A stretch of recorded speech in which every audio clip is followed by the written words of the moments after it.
yaitu studi kasus Rumah Sakit Harapan Sehat mengalami peningkatan kejadian jatuh pasien dan keterlambatan pelaporan insiden medis di unit rawat inap selama 3 bulan terakhir. Untuk outline-nya, pertama pendahuluan, identifikasi resiko, format pelaporan resiko, pelacakan resiko, contoh laporan insiden, analisis korektif dan preventif, flowchart, proses risiko, dan kesimpulan. Untuk yang pendahuluan yaitu keselamatan pasien merupakan dasar utama dalam memberikan pelayanan kesehatan yang berkualitas di rumah sakit. Menurut WHO dan Kementerian Kesehatan, insiden jatuh pasien menjadi salah satu indikator penting dalam akreditasi rumah sakit. Rumah Sakit Harapan Sehat mengalami peningkatan kasus jatuh pasien dan keterlambatan pelaporan insiden medis di unit rawat inap selama 3 bulan terakhir. Untuk identifikasi risikonya ditemukan tiga risiko. Yang pertama, risiko klinis, yaitu meningkatnya kemungkinan pasien mengalami cedera seperti patah tulang atau trauma akibat jatuh. Yang kedua yaitu risiko hukum, potensi tuntutan dari pasien atau keluarga akibat kelalaian dan pelaporan insiden. Yang ketiga yaitu risiko manajerial, yaitu kegagalan dalam mengelola sistem pelacakan risiko jangka panjang yang berdampak pada turunnya mutu pelayanan rumah sakit. Yang selanjutnya yaitu format pelaporan risiko. Pelaporan risiko dilakukan menggunakan format khusus yang mencakup jenis risiko, lokasi, waktu kejadian, penyebab, dampak, tindakan sementara, penanggung jawab, dan tindak lanjut.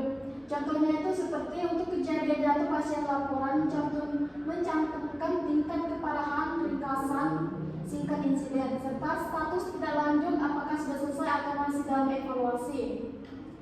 Selanjutnya itu pelacakan risiko atau risk tracking. Rumah Sakit Harapan Sehat mengidentifikasi 4 risiko. Yang pertama, 001 peningkatan insiden jatuh pasien karena kurang pengawasan dan lingkungan tidak aman.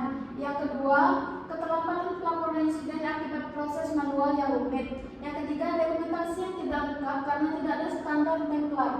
Yang keempat, yaitu tidak adanya sistem pelacakan risiko yang terintegrasi.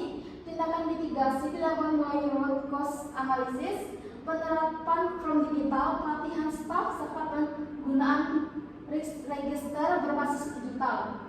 Selanjutnya itu contoh pelaporan insiden terjadi pada pasien lansia berusia 65 tahun yang jatuh di kamar mandi. Pasien mengalami luka ringan di lutut dan lembar di lengan. Analisis menunjukkan penyebab utamanya adalah kondisi ruangan yang kurang aman dan pengawasan staf yang lemah.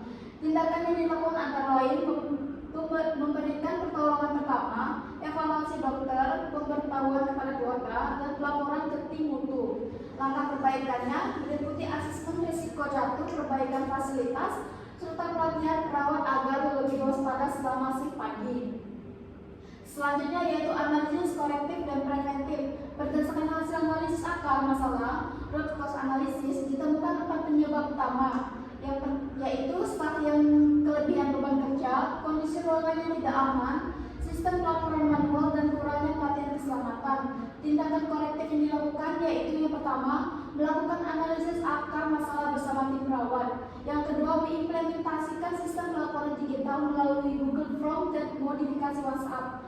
Yang ketiga yaitu menyelenggarakan pelatihan asesmen risiko jatuh bagi perawat. Yang terakhir yaitu melakukan audit dan evaluasi bulanan dengan target pelaporan tepat waktu lebih dari 95%. Ini flowchart risiko, proses risikonya. Itu kejadian risiko turun dari staf atau petugas menemukan insiden, lalu isi formulir laporan insiden risiko, lalu verifikasi oleh kepala ruangan atau tim mutu, turun lagi untuk klarifikasi risiko, turun lagi analisis masalahnya, lalu selanjutnya penetapan tindakan korektif atau preventif, turun lagi monitoring dan evaluasi tindak lanjut, lalu dibagi pelaporan ke manajemen dan komite mutu, lalu perbaikan sistem dan pelatihan staf, lalu selesai.